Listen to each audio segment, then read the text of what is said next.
Welcome back to Splendid Tales, where every story burns hotter than the last and justice always walks in wearing steel boots.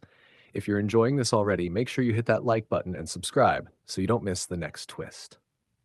Malcolm Reed stepped onto his porch that hot Maple Crest afternoon with nothing in his hands except a small silver watering can and the quiet dignity of a man who minded his business.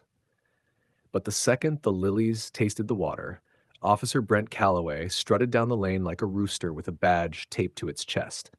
His sunglasses were cheap, his jaw tight, and his little violation notebook flapped in his hand like it was begging to be put out of its misery.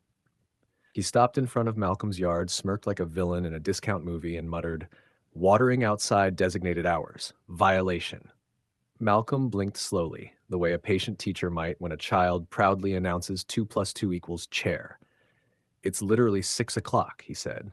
"HOA rules say 5:59." Brent replied, stretching the last digit like it was a personal insult. The man slapped a citation on the door so violently the hinges flinched. Neighbors peeked from windows, whispering like an audience at a toxic talent show. Malcolm simply folded the paper, walked inside, and kept his peace, even as Brent strutted off like he'd conquered Rome. But deep inside the house, something ancient stirred, something Brent wasn't ready for. If you're enjoying the story so far, like and subscribe for more twists. Malcolm Reed tried to live quietly, but peace has a smell, and Brent Calloway hated anything he couldn't control. The man started showing up like a roach that paid rent, knocking, scribbling, pointing, and nitpicking things that didn't even exist. One morning, he marched up the driveway holding a ruler, measuring Malcolm's grass like he was doing NASA calculations. "Quarter inch too tall," he declared proudly, as if the yard had personally insulted his ancestors. Malcolm raised an eyebrow. "You bring that ruler from home, Brent? Or does the HOA supply toys for grown toddlers now?" Brent's face turned the color of expired tomatoes. The neighbors watching from their blinds struggled not to choke on laughter. If you're enjoying these moments, hit like and subscribe because it's about to get even spicier. The next day, Brent claimed Malcolm's trash bins were too close to the curb. The day after that, he said Malcolm's doormat looked unapproved. The day after that, he made up a violation that wasn't even in the rule book. Malcolm didn't yell, didn't curse, didn't lift a finger, but frustration built inside him like steam inside a pressure cooker. That house wasn't just wood and paint. It carried memories of his grandfather, a stern but loving detective who taught Malcolm how to stand tall without shouting. Brent kept stomping on that legacy with every petty accusation. Late one night, convinced Malcolm wasn't home, Brent crept across the yard like a raccoon with a superiority complex and picked the back lock. He slipped inside, whispering, "Tonight, I'll catch him slipping." If you're enjoying the chaos, don't forget to like and subscribe. Brent stepped into Malcolm's house with the confidence of a man who thought privilege was a superpower. He flicked on his flashlight, sweeping it across the living room like he expected to uncover hidden crimes instead of neatly arranged furniture and a half-finished jigsaw puzzle on the table. "Look at this," he whispered to himself, snapping pictures like a paparazzi for nonsense. "Illegal decor, suspicious items. This man's done for." The funniest part? He had no idea the only suspicious thing in that house was him. Meanwhile, Malcolm stood in the hallway's shadows, watching Brent dig himself deeper than a raccoon in a dumpster buffet. If you're enjoying this madness, remember to like and subscribe because it gets hotter every second. Brent opened drawers with that same raccoon energy, muttering insults under his breath, each one more ridiculous than the last. "Probably hides rule violations in here. Maybe evidence of something," he said, even though the drawer held nothing but neatly folded dish towels.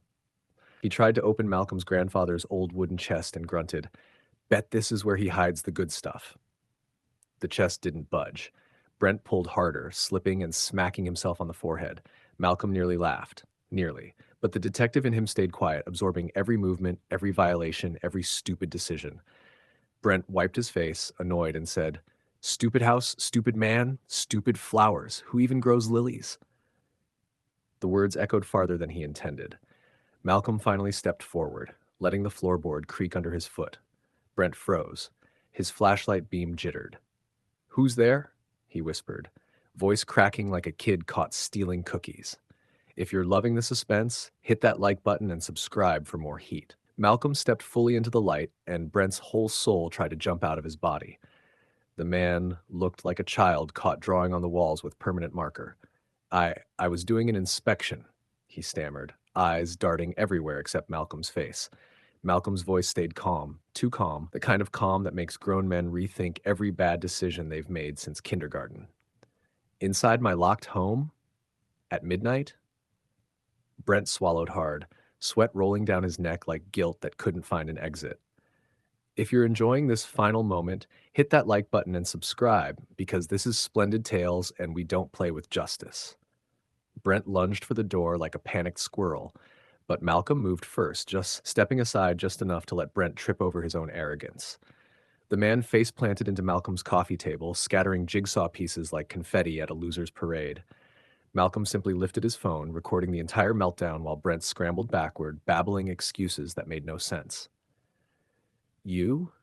You people think you're so slick, he blurted, revealing exactly the ugliness he'd been hiding behind those cheap sunglasses. Malcolm didn't blink. Say it again, he said softly. Brent froze, realizing he'd just buried himself deeper than any report could. Police sirens wailed outside as neighbors spilled onto the lawn, phones raised, capturing the downfall of a man who thought cruelty was a career path. Officers cuffed Brent without hesitation. The HOA board collapsed within days, everyone abandoning ship. Malcolm returned to his lilies, standing tall, steady, unbroken, proving that real strength is quiet power. Thank you for watching Splendid Tales. Share this story with your loved ones and tell us where you're watching from. It warms our hearts seeing how far our stories travel.